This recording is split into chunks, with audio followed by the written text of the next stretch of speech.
Good evening. Welcome to Visionaries Talks Back, and I am your host, Shannon Sproul. I'm an author and CEO of SMS Right On Publishing. I'm excited tonight. We have a wonderful guest. Her name is Judy Gaman. And before I tell you a little bit about Judy, just want to go over a few things. Please, Judy's going to share some great information with us tonight. So share this broadcast. Please share this broadcast with your friends and family. Also, if you'd like to ask a question, please use the comment section to post your questions. Judy is a true inspiration. She is an award-winning author, speaker, and radio show host. She's helped everyone from teens to CEOs, whether it's finding and developing their passion or taking steps to live a longer, healthier life.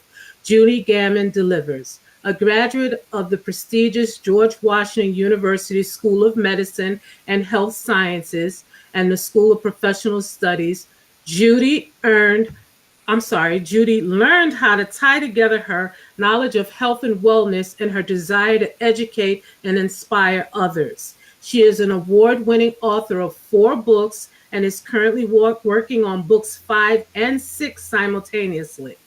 When she is not writing, you can hear her coast to coast on the airways as she co-hosts the nationally syndicated Staying Young show with Dr. Mark Anderson and Walter Gaman of Executive Medicine of Texas.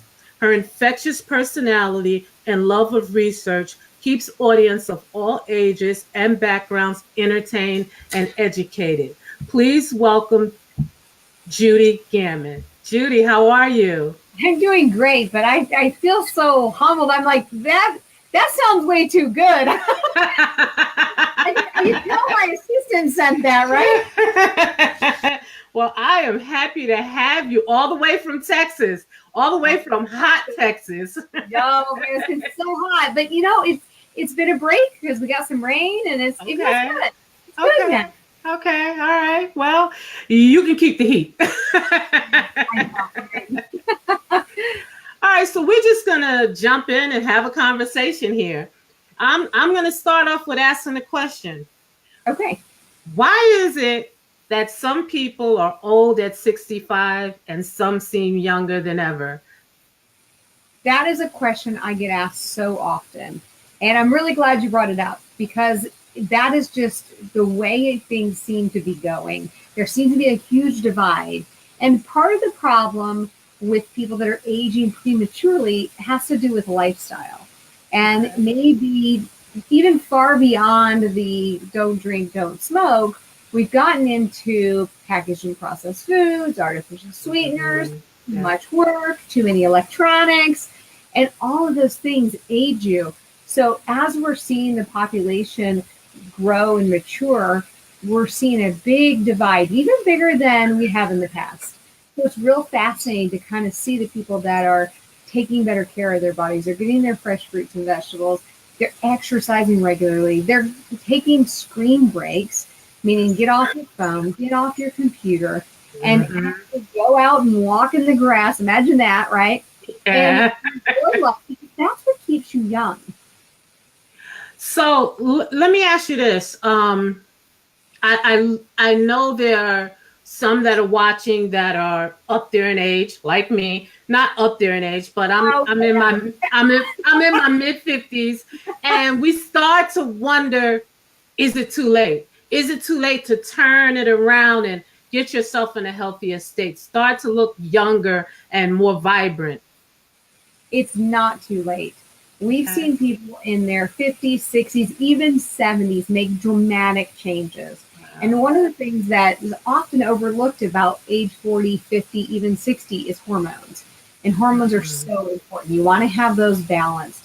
Men need testosterone. Women need testosterone too. And as we age, those things start to tank, and we need that to keep our vitality, not just because we need it to have a more vibrant sex life, but we actually need it to have better skin. We need lean muscle mass, cardiovascular protection. Cognitive impairments are often associated with lack of hormones. And so all of these things that we don't even think about are associated with hormones.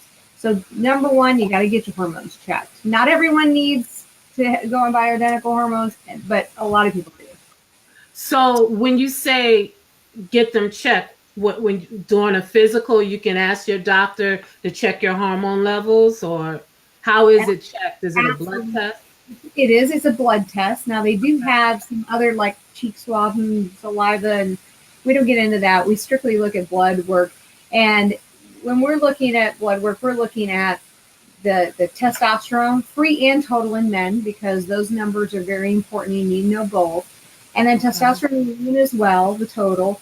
And then we want to look at estrogen and actually want to check the estradiol levels in men and women, because men can actually have Mm. too much estrogen.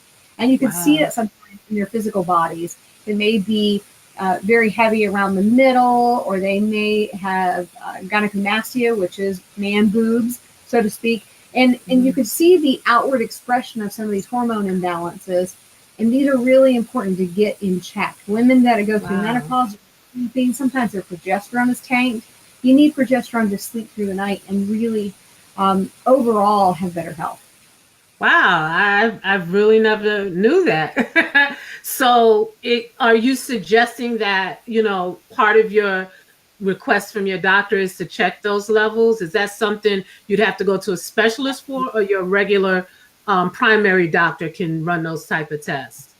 Well, it really varies, and I'll tell you why. Because most doctors go through medical school and they graduate, and that's it. They may take some continuing education classes, but they can take Okay. them in anything. It could be in ethics, it could be in cardiology. It doesn't matter what they take, and then they only need so many hours.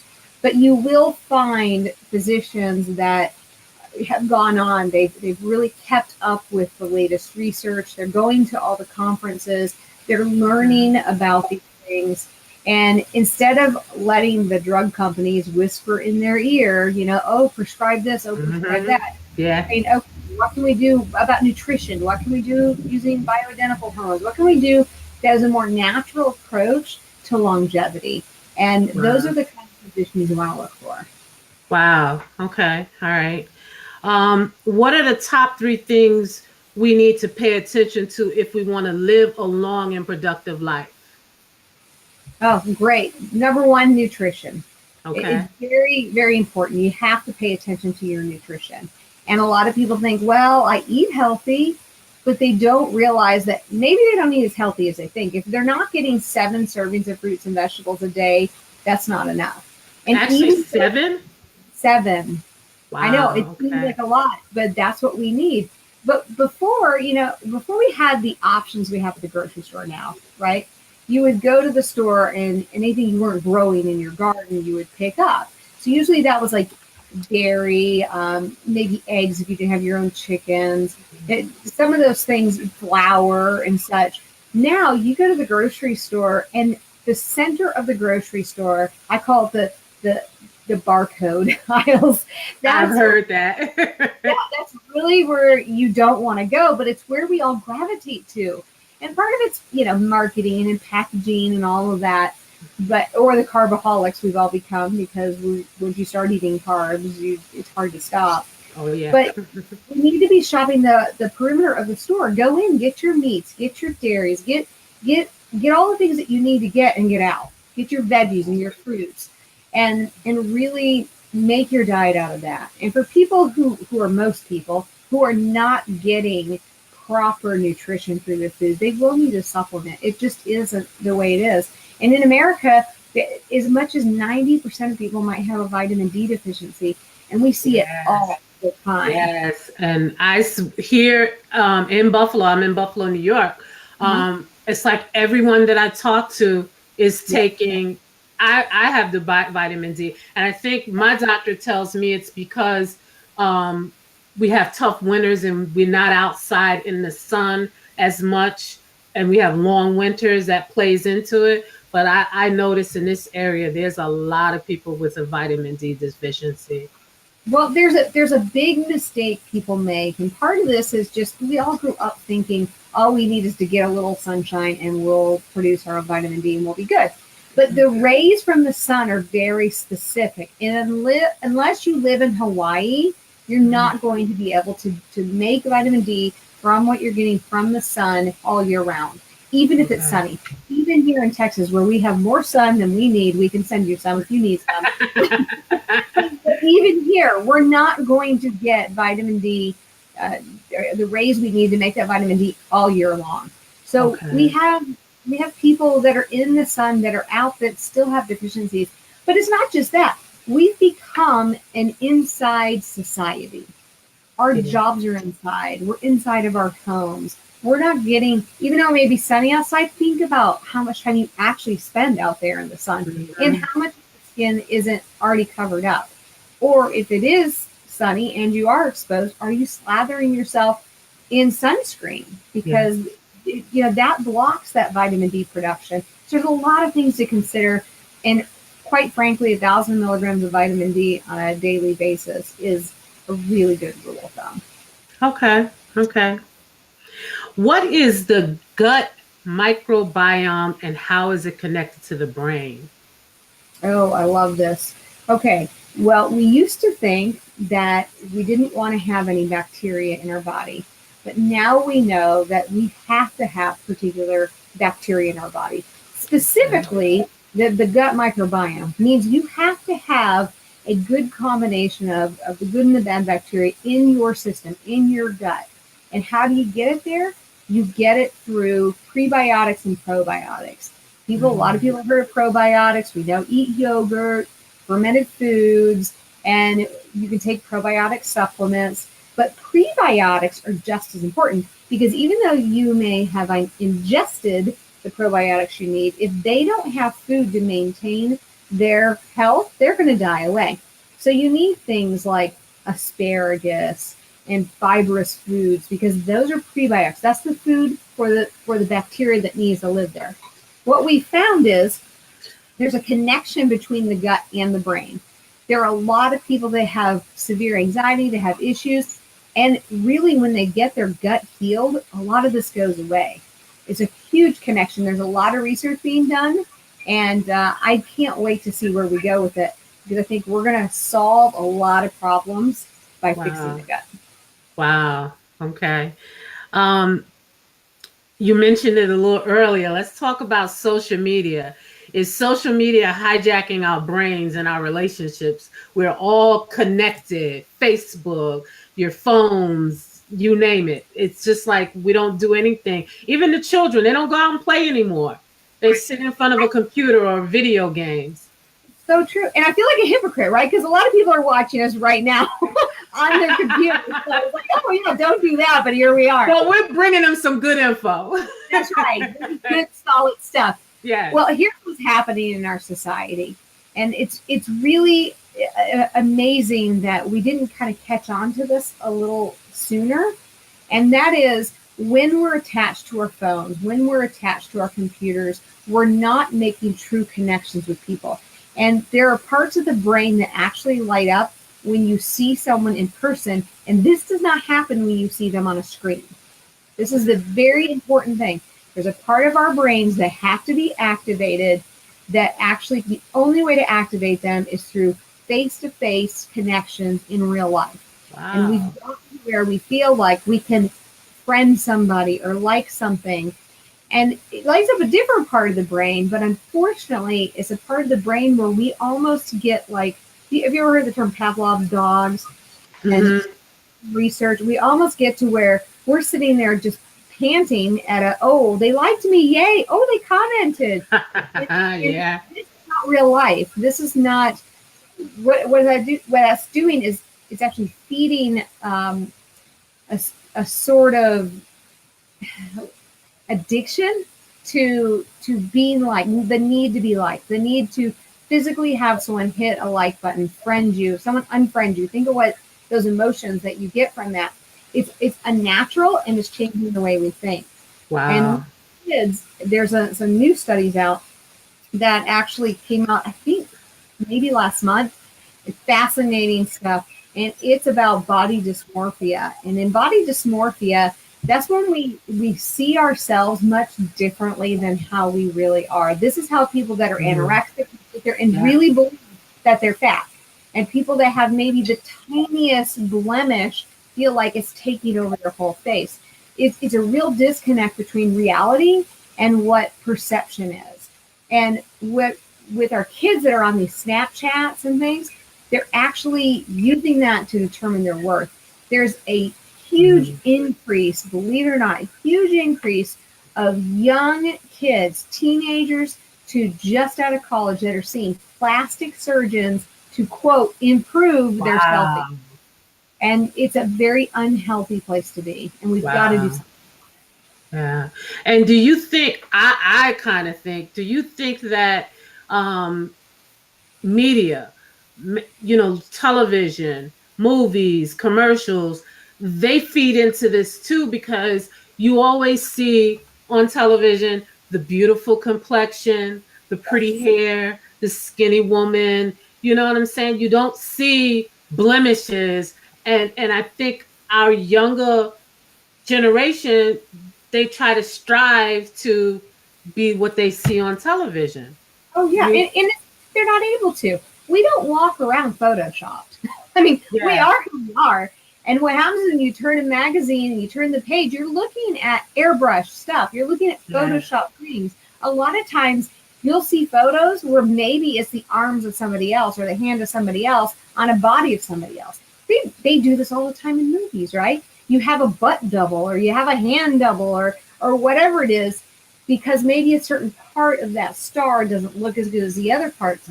But we are one person, and we have to learn to love ourselves for who we are. But we've got to instill this in our children and in our friends and in our husbands and in our wives, because they need to know, everyone you come in contact needs to know that you love them just the way they are. That is so true. That is true. Because, I can relate to what you said about you seeing yourself a different way. Because I'll put on something and I'll ask my husband how I look, and he'll say, and I'm like, Or like you say, I'll get a blemish and I'm like, he's like, why are you hiding it? I barely see it. And it's just, those things just seem to look bigger to us than they really are. Absolutely. Yeah. And don't do this. I did this, and I'm just going to tell everybody, don't do it. I bought one of those 10 times mirrors that lights up. Let me tell you, you can find more wrinkles than you ever thought happened. People can't see that. You can't even see that in the regular mirror. But I got to tell you, but I can't get rid of it now because I went down that road. Don't do it. I was over at one of the stores, one of the usual stores that sells all this stuff, and they had a 50 times mirror, and I was like, "Oh, look at that!" Literally, I went, "Ah!" Oh my gosh! I can't look here. That image is stuck in my head. I'm like, "Oh, why did I do it? Don't do it." Nobody puts you under that microscope. I don't know. Did you see Muhammad Ali's funeral when he died? No, I didn't. No. Okay, well, I thought probably one of the most memorable moments was when George W. Bush said, we have got to stop comparing ourselves on our worst day to everyone else on their best day. Wow. That resonated with me. True. It's such a good message. Yeah. It really is true. And if, people like you and me, where we have this opportunity to talk to others who are listening, like the people that are listening right now, take that to heart, because it's really easy to go down that road, especially when you're on social media and you're looking, oh, so-and-so's on vacation in the tropics, and, oh, look at so-and-so's child graduated, and, everything is roses, right? But that's not always the way it is. Everybody has good days and everybody has bad days. Everybody, absolutely. And I tell you, and being a little transparent, I dealt with, I'm going to say dealt with because I'm in a better place. I dealt with image issues, low self-esteem and not feeling pretty. And I had to learn that, like you said, I had to start loving myself first. And the things that I look at it this way, the little blemishes or the things that I think are imperfect, those make me different.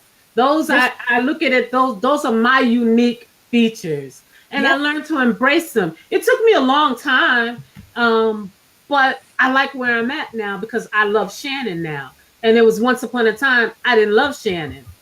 I loved what everybody else thought, what their opinions were.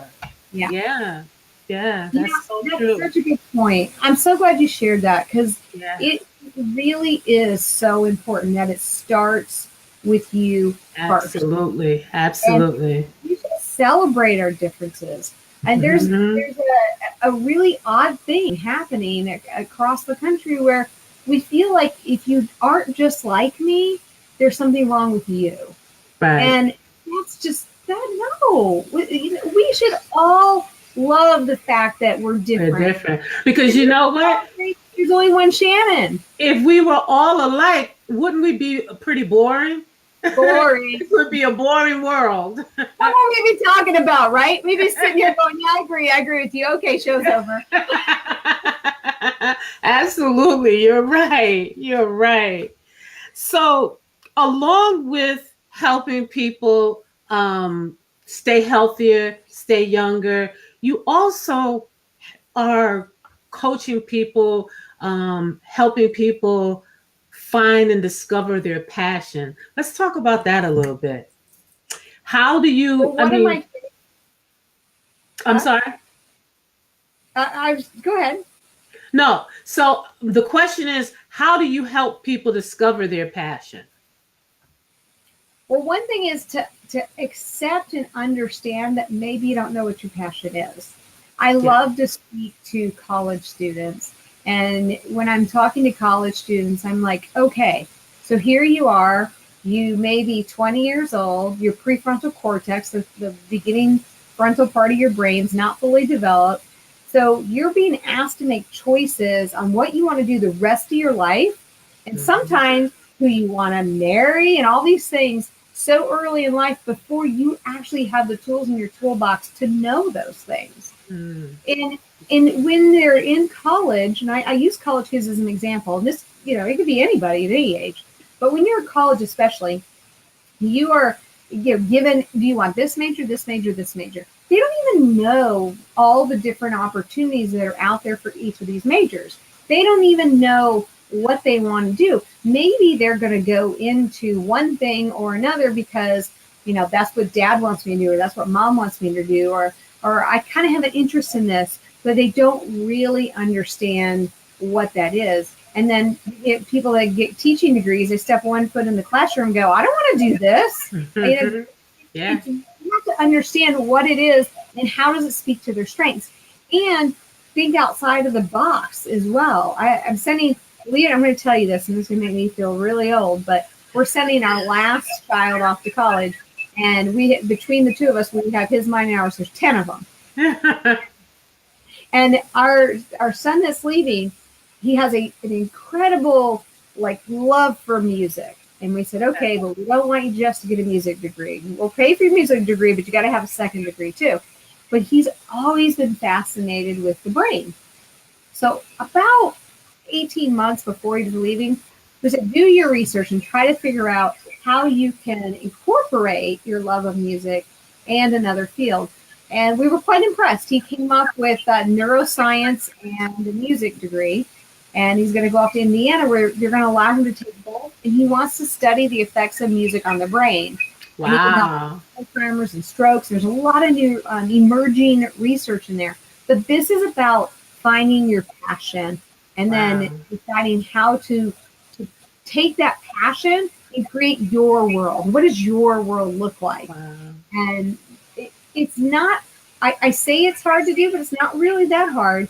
You just have to have the opportunity to do it, but also keep in mind, like in our son's case, and like a lot of the kids I go speak to, they may be 18. That passion may change. That course Yeah. may change. And that's okay. Yep. Yeah. That's the thing. That's okay. Because we don't want them at 40 years old saying, I never wanted to do this. Why am I Yeah. here? Why am I doing this? Hmm. Or like me, I didn't figure out what I wanted to do till I was uh much older. I didn't, We were talking about leg, right? yeah. I mean, I didn't get my degree. I got my master's degree. Um, I love computers. I love technology. And I got my master's degree in computer science, but I didn't get that till I was about 47 years old. Yeah. It took me, a lot of tries and doing this and doing that to really figure. I hope, young people that are listening, they don't wait till 47. But Yeah, when we have kids in the background and we're going to school and everything's happening, right? In our job and yeah, yeah. So I mean that's great advice. Take the time to understand where your passion lies, the things you enjoy doing, because you're right. You don't want to be 10 years down the line, 20 years down the line. Why am I doing this? I yeah, never and really enjoyed it you feel anyway. stuck. And then what happens when you feel stuck? You're miserable. You're miserable at home. You're Yeah. miserable in your job. Maybe you're going to end up divorced. You have to take responsibility for your own happiness. And Absolutely. and that is so critical because if you're miserable where you are in your job or in your relationship, with the exception of abusive situations, you're going to find what you're looking for, and like attracts like. So you have to find a way to put yourself in a position where you're like, I'm going to be happy with myself, and I'm going to make myself easy to love because I'm loving other people and I'm loving the life I'm living. And then you become a magnet instead of a repellent. I mean, we all should be Mm. striving to be a magnet. Yes, yes. That's some great advice. Absolutely. I've enjoyed talking to you. Oh, Really. I enjoyed it as well. So, before we wrap up, what piece of advice would you give to our younger listeners as far as staying healthy, um, as far as going after their passion? Just give them one piece of advice before we close it up. Respect your body and get Mhm. enough sleep. Okay. And then Okay. the reason sleep is so important because there's some new research out there. Because now that we have functional MRIs, we can see this that when we sleep, and this is deep REM sleep, the real good deep stuff. When you get into deep REM sleep, your brain actually washes itself like a washing machine. And Mhm. now we know that people that don't get adequate sleep put themselves at risk for a myriad of diseases: heart disease, Alzheimer's, cancers, all of it. You have to get enough sleep. So, Now, number one, and that's the number one thing that our kids are lacking, our younger yeah. generation, Yeah. because they want to stay on the computers, they want to stay on their phones, and they're just not getting good deep sleep. Now, I gotta squeeze another question in here. Okay. um, Deep sleep. How do you know? Because I know there are people who think they're getting a deep sleep, and then when they do a sleep study, they find out that they're really not getting the sleep. How can you know that you're getting the appropriate type of sleep? Well, first of all, you shouldn't be waking up. You should be getting 7 to 8 hours of sleep uninterrupted. Means you're not getting up, you're not going to the bathroom, you're not getting up, you're not looking at anything. And in order to get a really good night's sleep, there's a few tips that are really helpful. One, do not look at your phone or your computer for 2 hours ahead of time because that blue light actually triggers the brain to think that it's not nighttime, and your body will not produce the melatonin it needs to sleep. Also, Wow. you need to sleep in a cool room. So if you could turn it down just a couple degrees, even if use the covers and cover up, that's fine. But the cooler the room, the deeper the sleep. And then Wow. also avoid stimulants. So stay off of things like caffeine at night. Nothing after Mhm. noon that's caffeinated. And I mean, some people say, "Oh, I could drink a cup of coffee and I can sleep all night."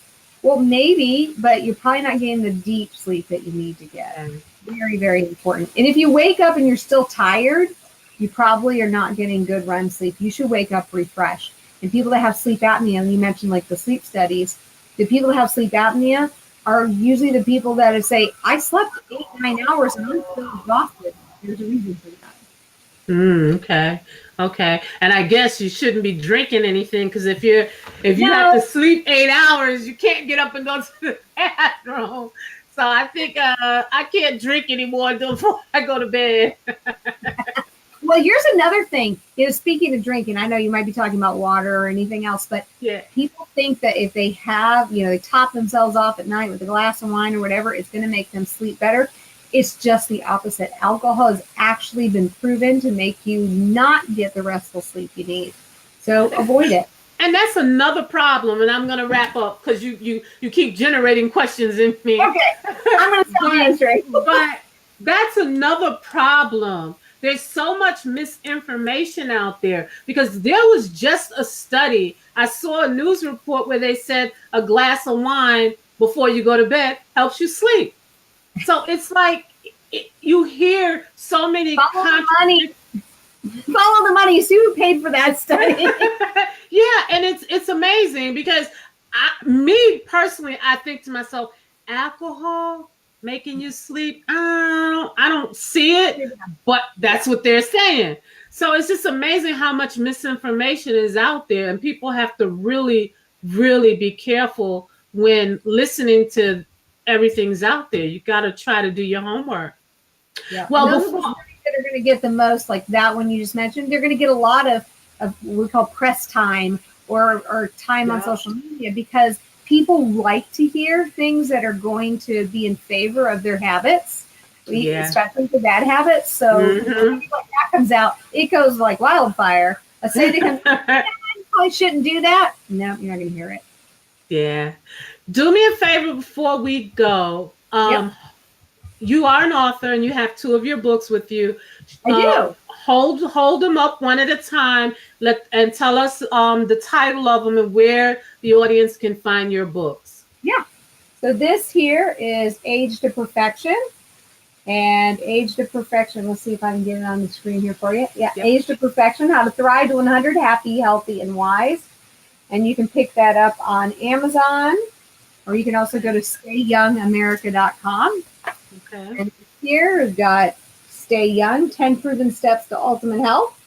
And you can pick that up either on Amazon or at stayyoungamerica.com. And actually, if you go to stayyoungamerica.com, you can click through on links to our podcast, which is our radio show that goes to podcast after it airs. And when it airs, it's Staying Young Show. And when it goes to podcast, it's Staying Young Show 2.0. All right. Wonderful. Wonderful. So there you have it. If you forgot the name of the book, go to Amazon and type in Judy Gaman, Gaman, and check out her books. It's some good information she shared with us tonight. Judy, thank you so much for joining us, and thank you for sharing with us tonight. Thank you so much for having me on. All right. You have a good evening. You too.